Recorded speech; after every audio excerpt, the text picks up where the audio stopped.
Hello everyone and welcome back to Beef Reacts. Today we will be watching Blake vs. Mikasa. I forgot because my one computer monitor is in front of the other. Could not see that. Ooh, everything is loud and they're doing adaptive sound for some reason. Oh my goodness. Can I not move my monitor? Oh my god, my monitor seems stuck to my computer. Well, we're going to be probably editing this out. How's everyone's weekend? My weekend went exceptional for Cinco de Mayo. I'm a big Cinco de Mayo fan. It's weird to hear myself talk through my headphones. It sounds very odd. Okay, we're back. My bad, everyone. So here we are. It's going to be Blake vs. Mikasa, Ruby vs. Attack on Titan. I have not seen anything more than the first 8 episodes of Attack on Titan because I got very bored. I watched Aaron get eaten in like episode 5 and I was like, oh, this is cool. And then the first battle went on for like 6 episodes and I said, this is crazy. I really should take the time to watch, finish, and really give my proper thoughts on it, but I have yet to ever really do that. I keep saying it's not a good day for the ums. Let's jump into this because Death Battle is always a wild time, so I'm with it.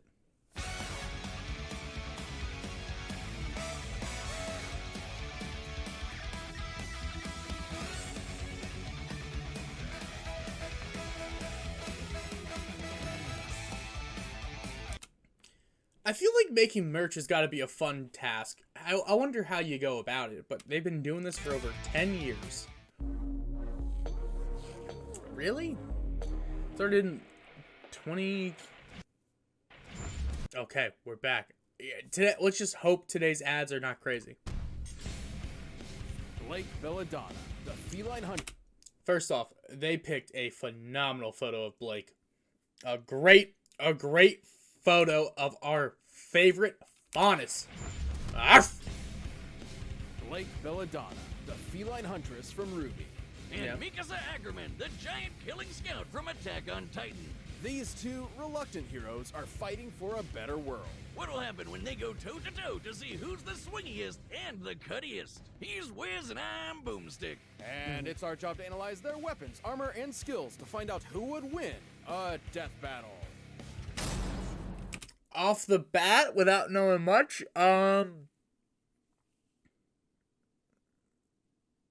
Blake, right? I feel like the Shadow Clone Jutsu is probably gonna give her the edge. Those who make peaceful revolution impossible will make violent revolution inevitable. I wonder if JFK was thinking about anime cat girls when he said that. Despite Amen. the world of Remnant being home to a plethora of magical beings, the faunus were subject to discrimination from humanity. That's so dumb. How can humans be racist against faunus? Aside from looking slightly different, they're basically exactly the same. Oh, I get it. For most of her youth, Blake Belladonna, Age 19, cat faunus, member of Team Ruby, inspired by Beauty and the Beast, likes reading Tuna and Yang. Cute. Dislikes dog social interaction and worked Adam. with the faunus activist organization, the White Fang. But when her parents expressed concern at its growing violent tactics, she ran away to join them fully. Yeah, Ginger Kylo Ren's influence was making it all Yeah. cat girl supremacist-y. Believing the faunus I'm all deserved about to that. rule the world instead of humans, Adam Taurus turned the White Fang into a terrorist organization, with the young, impressionable Blake in tow. Now Blake got to put her superhuman faunus abilities to the test as a guerrilla fighter. She's not a gorilla, Wiz. She's clearly a cat. You dingus. That's not what As a clearly cat faunus, Blake's got superhuman strength, speed, and endurance. She can see in the dark and even pick up on sounds regular humans can't hear. Blake. You're saying that as a faunus she has those things? I feel like as a huntress she has those things. Wording and phrasing off, but alright. Has also unlocked her aura, the manifestation of one's soul. Similar to the Eastern concept of chi, Blake can use her aura to passively withstand intense damage. Though if it's overtaxed, she will be as defenseless as any ordinary human. Her aura Been there. survived this huge flying monster called a Nevermore crashing into her.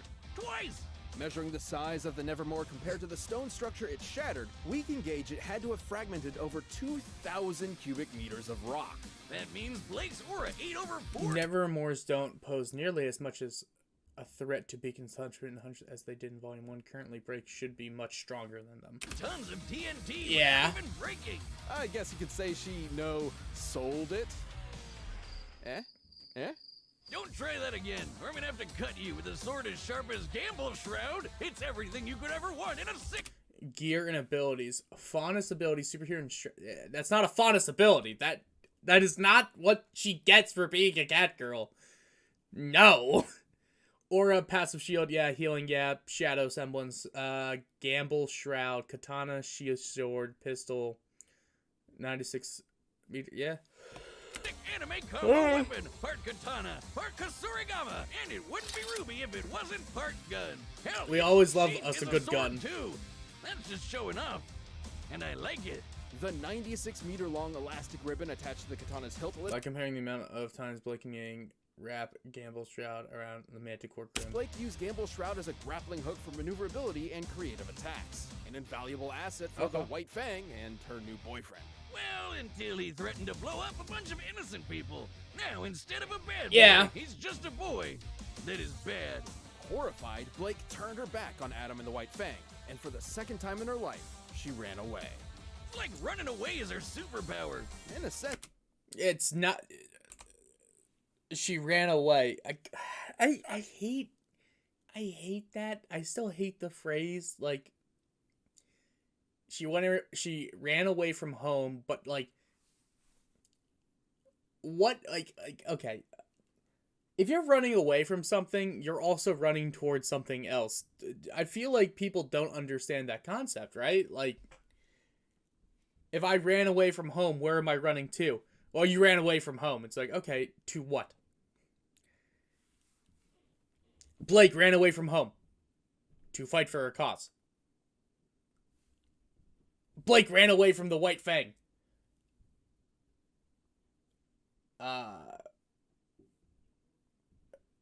To something that was not going to endanger the innocence of other people's lives.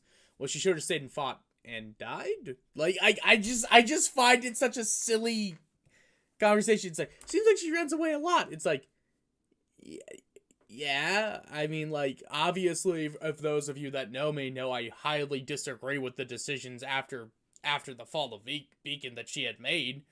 But, like, that's fine. I'm allowed to disagree with it because at that point, I don't know. I still think it's odd that when, you know what, I'm not going to get into it again. I made the promise to myself that I was not going to get into it again, and I will not do it. That is bad. horrified, Blake turned her back on Adam and the White Fang, and for the second time in her life, she ran away. It's like running away is her superpower. In a sense, it is. Blake's aura allows her to manifest a unique ability, or semblance, called Shadow. Born from her desire to escape, Blake can create a brief, intangible clone for deception, evasion, or even to propel herself through the air. She can even combine them with different kinds of dust, which is basically magic gunpowder. Fire dust clones will explode on impact, while ice will freeze you solid. Though once she runs out of aura, that's it for her semblance too. Wiz? Buddy? Man, I killed him. And it wasn't even on purpose! Been there. Don't worry, just some biological cloning. It's a hobby. Don't ask if I'm the original. I genuinely don't know anymore. Alone Jesus. again, Blake lacked purpose and a place to call home. Until she reached Beacon Academy. There, she learned to be a huntress, a soldier of peace sworn to protect the land from monsters and any that would do it harm. Yep. And she wouldn't do it alone. Blake would join up with fellow huntresses in training, Weiss Schnee, Yang Xiaolong, and Ruby Rose to make Team Ruby with a W. She didn't just find teammates, but friends as well. Feelings. Led Menagerie in defeating the White Fang, aced the Beacon entrance exam without any academy training, can easily slice through steel, blocked Adam's moonslice, dodged the Si Fei Long lightning breath, blasted by an Atlesian spider drone laser beam, fought Grim for hours on end, defeated Roman, Reese, Ilya, and Adam. Well, I mean, she did that with Yang, though. Gross. Don't worry, the power of friendship didn't get in the way of her kicking some ass. In fact, it made her even better at it. She's defeated the gangster Roman Torchwick, the kaiju-sized Sea Fei Long, and the assassins Mercury and Emerald, and they could dodge natural lightning. Comparing the distance they traveled relative Oscar/Osmond also dodged bolts of lightning, dust from Hazel, and Blake and Sun dodged the lightning breath of the face. to the lightning bolt, we can determine they were moving over 26,000 meters per second, nearly 80 times the speed of sound. She even managed to stand up to Adam No. while his mom just doesn't understand Because here's the thing: if you're moving at those speeds, those like that everyone is, you can't just do that. Where it's like, oh, they're moving at this speed. It's like, no, they're not. energy with the help of a new, way less toxic partner. So long, you abusive a-hole! No easy feat Yeah. considering Adam was strong enough to pulverize this massive spider droid with his moon slice, a feat worth over 4 tons of TNT. Not too bad for a boot What like is with Virgil. the And tons of Devil's Rock TNT? can Take hits like that over and over before breaking. Despite her troubled past, Blake would never stop fighting for a better, more peaceful, more equitable world. She was done running. With her friends at her side, she would face the future head on. So long. I'll say that was a dope ass looking fight. I'll say it. You know, I'm not afraid to admit when it looks dope. I will be afraid to admit that, you know, I feel like Death Battle says things, but they don't know, and they just have researchers that tell them the synopsis of something without actually going into it. And, like, I have to keep that in mind when they talk about shows that I've never seen before. Because there's some type of principle where, I don't know what it's called because I don't remember words good at all, but what I do remember is, concepts. So there's a concept somewhere in, I think, journalism or something, where it's basically, you'll read something that somebody wrote that you find yourself particularly knowledgeable in, and you'll be like, I sure do know a lot about the economy or something, and everything that this news reporter had wrote is incorrect. You can just be like, this is incorrect. Not that it's fake, just it's incorrect. But then you'll flip the page over to, like, the world section, and it's talking about, like, geopolitics or things that I don't know anything about. And I'll be like, they have to be correct on this. And it's like, I don't know what it's called exactly, but it's, like, an interesting thing where it's, like, things that you're knowledgeable in, it's easier for you to call out because obviously you know it, but you'll give the benefit of the doubt for something that you don't know anything about, which is particularly useful if you are a liar, which I happen to be from time to time. So, you know, you got to use that when people don't know things. It's not right. It's not the thing you should do. It's just something you can do. But I didn't bring that up to be like, aha, look at beef sauce being nefarious here. I'm saying it because I think you should also do that with just regular everyday things, like Death Battle, where it's like, you know, I don't know what the answer. I don't know anything about Attack on Titan, but I know a decent amount about Ruby, I like to think. And they got a lot wrong there. So they're probably going to get a lot wrong with Attack on Titan, right? Is that the assumption? Can we go with there with that presumption at least? Welcome to Scenic Shiganshina. This rundown might contain major spoilers for parts of the anime that haven't been adapted from the manga yet. Whew. I plan on watching Attack on Titan at some point. Do I risk it for the biscuit? I'll risk it for the biscuit, but here's the thing. I will not remember half of it, so we'll go with that. It's like weird, because I said I'll risk it for the biscuit while I know sort of what the rumbling is, and I know that Eren just becomes crazy. I just don't know what the journey is like. And I don't know, like, I don't know what anything does, so I don't know. We'll see. Enjoy the rustic medieval architecture, hardy populace, and oh yeah, ooh, yep, That can't be good. Cowering behind enormous walls, the last remnants of humanity were driven to near extinction by the arrival of the monstrous Titans. It's just Like Madagascar. that, little Mikasa Ackerman. Mikasa Ackerman, age 19. Same age. 5'9". 150 pounds. Biologically engineered human. Really? Belongs to the anti-Jaegerist faction. Well, I mean, if he's Jaegerist, how do you... Alright, you know. Ice cream, her scarf, Lived a Aaron. happy, normal life until her parents were brutally murdered in front of her. But never fear, she Una reversed the shit out of those assholes with the help of Aaron Yeager, another pint-sized psychopath in training. Adopted by Aaron's there. parents, Mikasa and Aaron somehow lived a happy, normal life. But all that changed when the Titans attacked. Which is fair. Until all their friends and family were brutally murdered by Titans. I'm It sensing happens. a pattern here. With barely anyone in her life lasting longer than a 25-minute episode, Mikasa became Aaron's guardian angel. Certainly a valuable asset to Aaron, who devoted his life to exterminating the Titan threats. Together, they joined the military and got their hands on some sweet Titan-slaying gear, the vertical maneuvering equipment, or VMI. Also known as omnidirectional movement, or ODM gear in the anime, it allows Mikasa to fight the towering Titans at their own level. ODM gear comes with two 20 to 30 foot long iron wire spears she can separately aim and shoot. It'll hook into any surface. They'll allow her to swing around like a steampunk Spider-Man.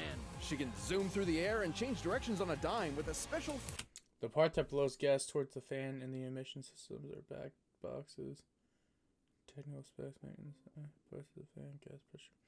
Is this all from the manga? That's particularly fan on her ingenious. back that fires pressurized gas. Farting.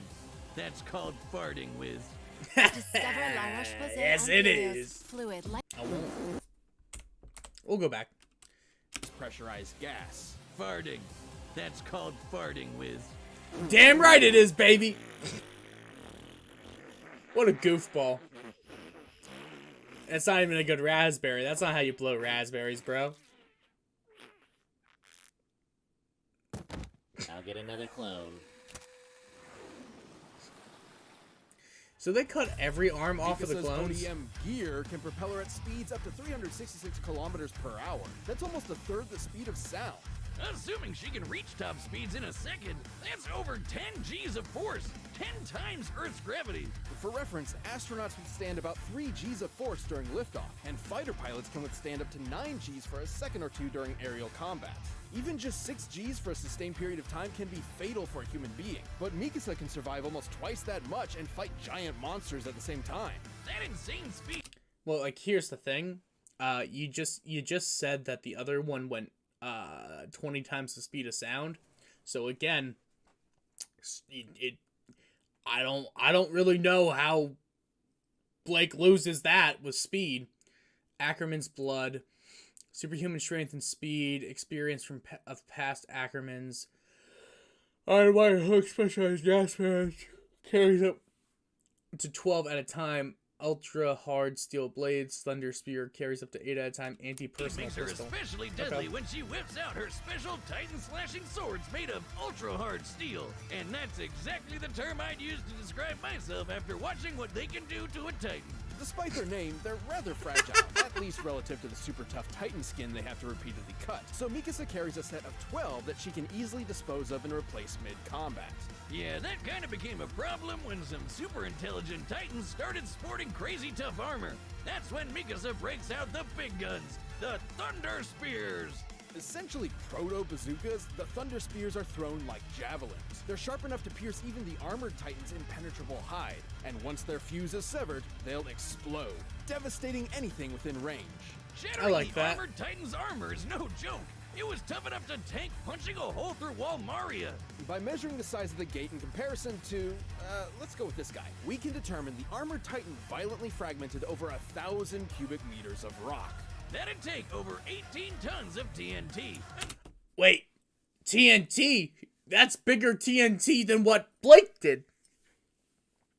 On the top of destroying the gate, the armored Titan armor has withstood numerous explosions and survived getting crushed by the Colossal Titan. Okay. Enough to level a city block, and the Thunder Spear shreked it. No surprises here. If you're too close to one of its blasts, it's game over. Despite the awesome power... Ranked first in the 104th Training Corps, defended Utgard's castle from a Titan ambush, can lift several yards of train tracks, okay?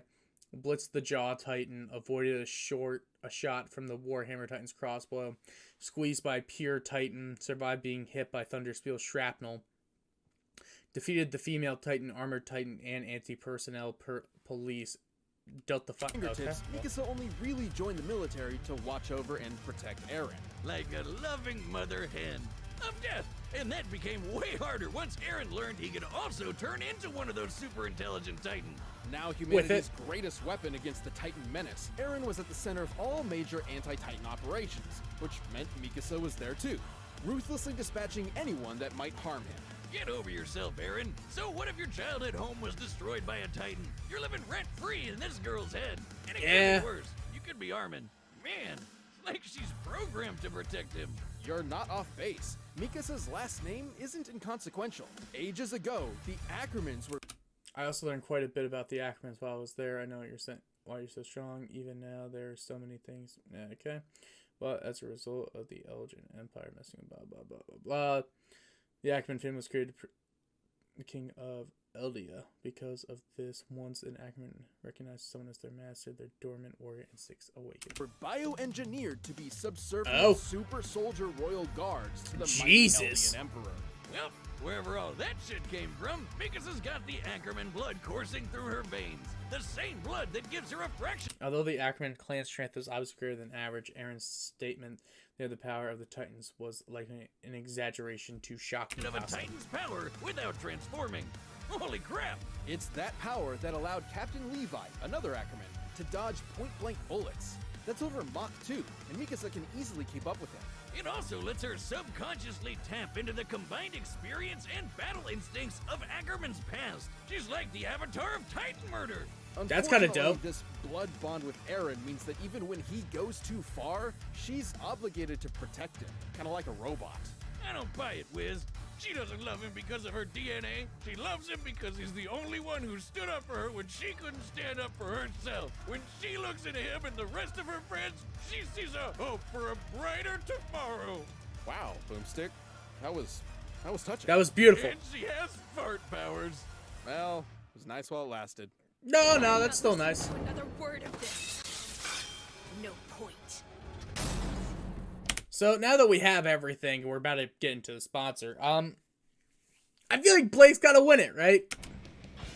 All right. Nothing was really said. Actually,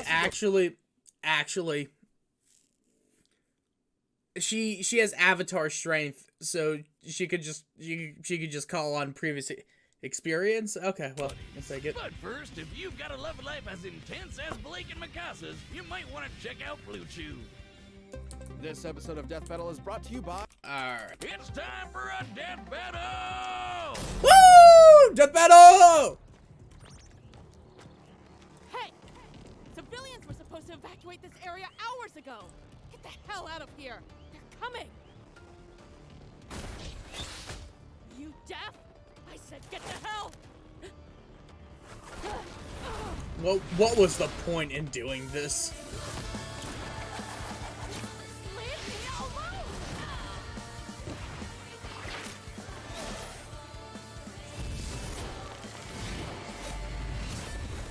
Are those 2 sets of ears? She must have 4 times the hearing.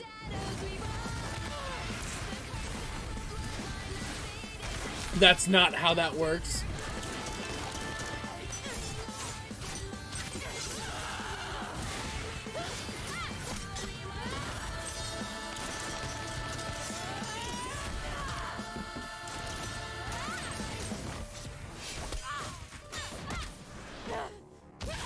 Now, we could... I would... Do we think that Blake is going to do any of the cool things that she has shown to know how to do?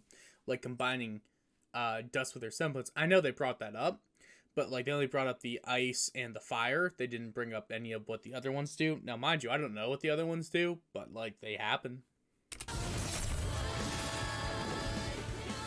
Here's one.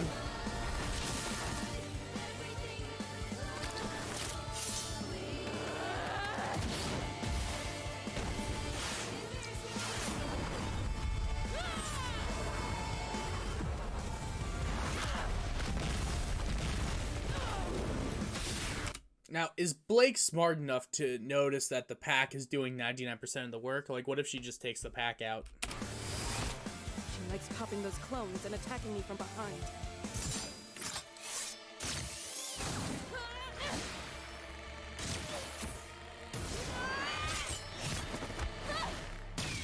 That is cool looking. Oh my god!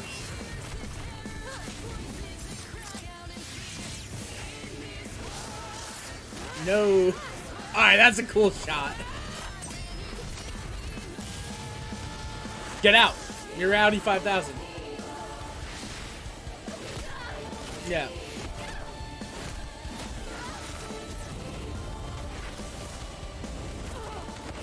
Well, you know, Mikasa, I can't talk. Definitely what they're going to be saying is, like, Mikasa can, handle a lot larger amounts of strength and yada, yada, yada, that type of thing. And, like, I'm with it. I just, you know, wish maybe it was different-ish.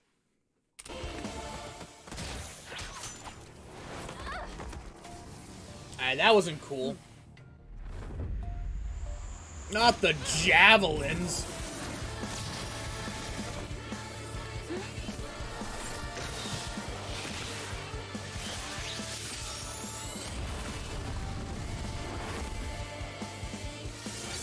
We're calling that the L. Gotcha this time.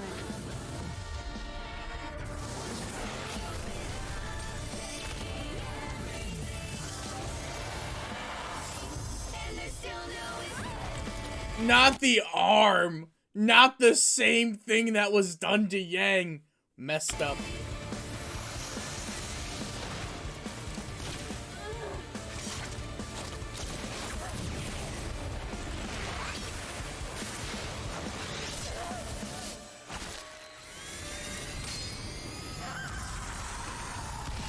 Alright, yeah, that was kind of sick.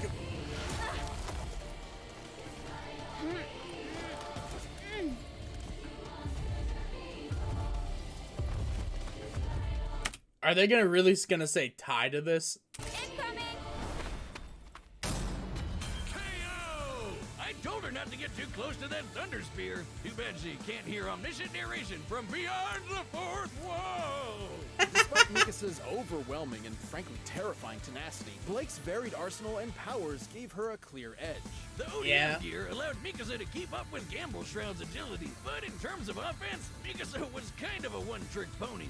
And that's especially compared to the Swiss anime knife that is Gamble Shroud, which could stretch 10 to 16 times longer than either of Mikasa's cables. Blake's variety of shadows she could spam at will kept Mikasa guessing, and her aura allowed her to survive any attacks that could land. To be fair, the Thunder Spears were a different... Because the Thunder Spears take advantage of Rainer's weakness to piercing weapons, its energy is not necessarily comparable to the explosion he survived. It's the founding titan. Both Weiss and Penny have feats that surprise this, but Blake would scale up. Okay, that's good to know. And we're powerful enough to shatter Blake's aura. The aura could survive around 4 tons of TNT, while the spear's explosion could dish out over 18. But Blake's far greater speed made her nearly impossible to consistently hit. While Yeah. Mikasa could keep up with characters that can dodge bullets, Blake could keep up with characters that can dodge lightning. In this case, nearly 40 times faster than Mikasa. And those... Did I call it or did I call it? It's always what happens. It just comes down to whose numbers can we stroke off on the hardest. And there's nothing wrong with that. I just, you know what I mean? At a baseline level, the average Grim has shown more feats of strength than the average pure Titan. Barring the 9 Titans, this means that Blake has had more experience fighting stronger monsters than Mikasa. Slow Titans, not human opponents. So Yeah, it's that's fair. likely she'd ever get a solid hit in with one. In that same sense, Mikasa's Ackerman heritage couldn't save her either. It may give her generations worth of combat experience Avatar style, but almost all of it was against Titans, not a faunus huntress like Blake, who has powers the Ackerman family has never seen before. Coupled with her Adam has only broken Gamble Shroud with his semblance and ability more powerful than Mikasa's swords. Consequently, Mikasa was not fast enough to attempt to Odium Gear's disarm limited Blake. fuel supply and breakable swords, Mikasa just couldn't end the fight before her own options ran out. Mikasa had guts, but Blake's speed, versatility, and sick anime combo weapon gave her the edge. We It do may love a have good been combo weapon. gamble, But Blake had the spirit to win without a shadow of a doubt. The winner is Blake Belladonna. Yeah, alright, I guess. I still don't you for know. watching. I'm sure there's people that could tell me all the things that I don't know, but there we are. So either way, thank you guys so much for watching. If you don't mind, just like, comment, share, subscribe. All that stuff really helps me out. I post every day. Today was Death Battle. Tomorrow is going to be... So this is basically Ruby. And, well, no. Yes. No, maybe. Yes, tomorrow, so this is basically Ruby. And then we have a couple more things to get going. But right now, as of today, it looks like our next series that we're going to be doing, long series, is going to be Fate Stay Night. And last I checked, Madoka Magica was in the lead. So we'll be dishing out both those shows, watching them, reacting, having a good time, and just kind of getting everything started. But if you don't mind, like, comment, share, subscribe. Like I just said, I don't want to ask more than I have to. But yeah, peace out. I hope you have a fantastic rest of your day.